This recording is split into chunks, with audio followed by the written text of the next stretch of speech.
Hello అండి. Welcome back to my channel. ఇవాళ మనం చేసుకోబోతున్న రెసిపీ వచ్చేసి పొంగల్ అండి. పొంగల్ ఒక్కొక్కరు ఒక్కొక్క స్టైల్‌లో చేస్తుంటారు.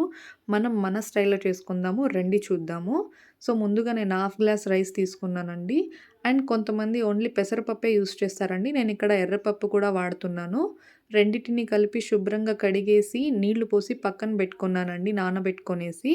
నెక్స్ట్ వాటికి కావాల్సిండే ఇంగ్రీడియెంట్స్ వచ్చేసి ఆనియన్ ఒకటి, పచ్చిమిర్చి చీలికలు, కొత్తిమీర, కరివేపాకండి. పిల్లోళ్ళు మిరియాలేస్తే డైరెక్ట్‌గా తినలేరు కాబట్టి, నేనిక్కడ మిరియాలు, జీలకర్రని రోట్లో దంచుకుంటున్నానండి. దాన్ని ఫైన్ పొడిలాగా చేసుకున్న తర్వాత బౌల్‌లోకి తీసి పక్కన పెట్టేసానండి. నెక్స్ట్ స్టవ్ పైన కుక్కర్ పెట్టేసి 1 టీ స్పూన్ నెయ్యి వేసిన తర్వాత, నెయ్యి బాగా వేడయిన తర్వాత ఆవాలు వేసుకునేసానండి. నెక్స్ట్ ఆనియన్స్ వేశాను. తర్వాత పచ్చిమిర్చి చీలికలు, కరివేపాకు వేసేసి మిక్స్ చేశానండి.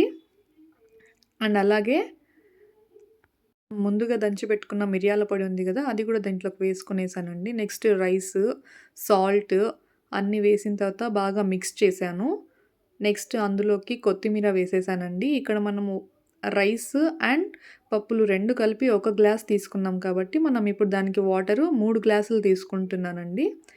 3 గ్లాసులు వాటర్ పోసిన తర్వాత బాగా మిక్స్ చేసేసి కుక్కర్‌కి మూత పెట్టేసానండి.